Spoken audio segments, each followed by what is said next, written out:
screw this. I'm on a mission. I'm clearing my name. I need to get my shit together. And it's really, you see her go up and down, but it becomes quite a wild ride. Ms. Cuoco, it's great to be talking to you. My wife and I You watched too. the first 4 episodes last night. We were so into it. Thank Yeah. you. And it's always hard for us to decide on shows that we both are going to mutually like. Oh my God, that's so funny. My husband and I, we laugh about this pretty much every night. We cannot choose. I'll be like, we cannot choose something to watch ever. We can never agree.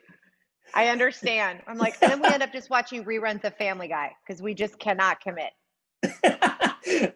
So first of all, I mean, I'm sure post Big Bang, you have lots of things being thrown at you, lots of different ideas, different shows. What was it about the Flight Attendant and Cassie that, made you say, this is the thing I want to do after Big Bang Theory?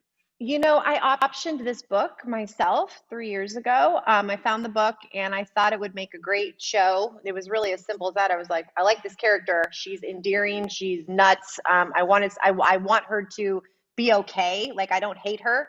It's hard with these characters, especially when they keep making bad decisions. You don't want the audience to be like, okay, this girl is a lost cause, right? You want them to want to fight for her. So I thought she'd make a really fascinating TV character, and I wanted to play her. There were so many elements.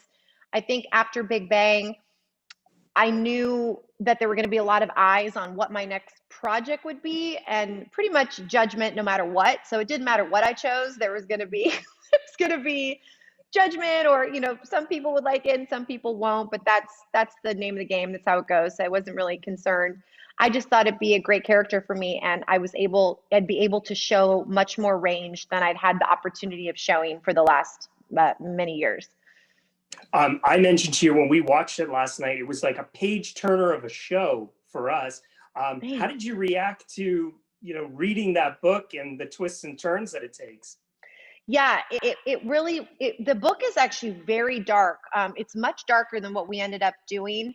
I love the book. I love a book like that. It's definitely, I think they call it a beach read. Like, you just want to keep going. It's so entertaining. Like, who did this? I love a whodunit. I love a mystery. I love a train wreck female character who, has to fight for herself in so many ways.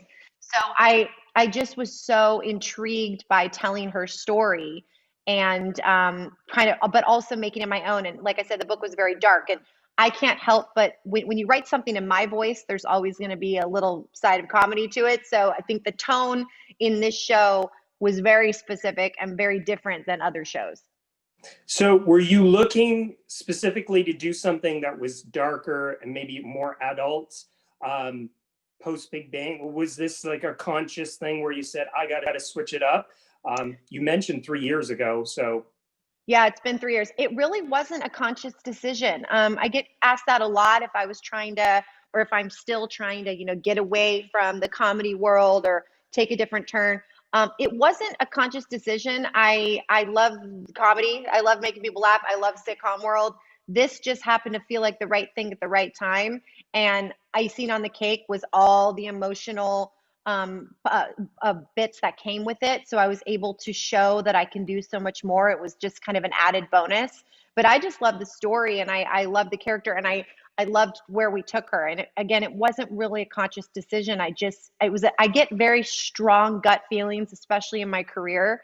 And it felt right. And once I felt right, that was it. We were doing it.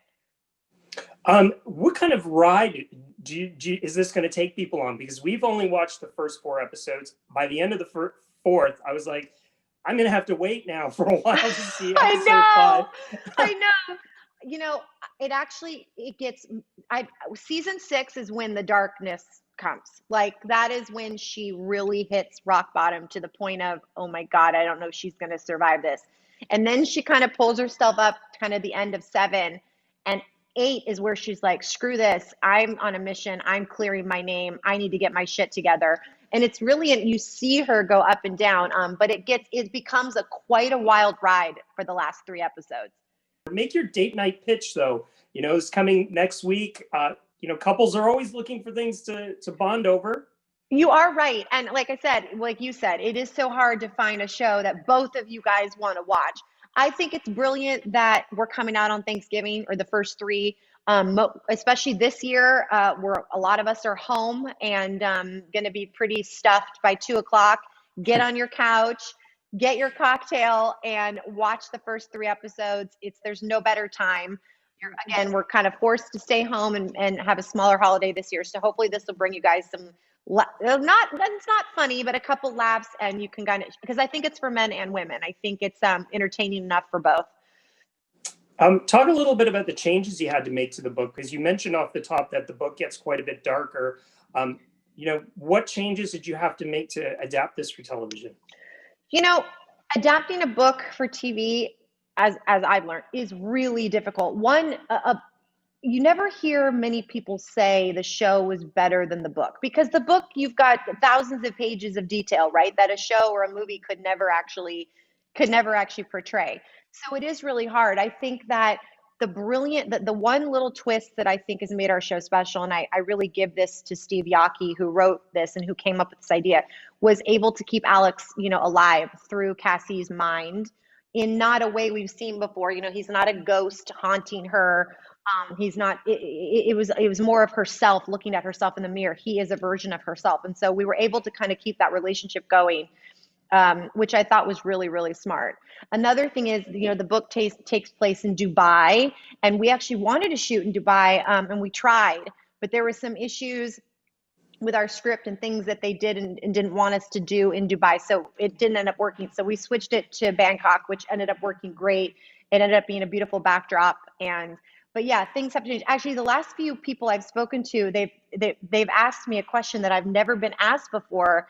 They were asking about changes to the book, and how in the book he's in 2C, and in our show it's 3C. And I don't even know the answer to that. And now I want to know why we changed that.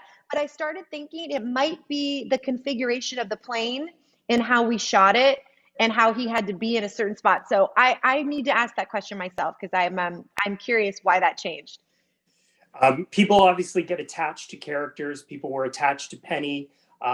And now I think they're going to get attached to Cassie. So what happens? I mean, this is a book. I'm assuming, is there a possibility of a second season? Do you hope to have more of this?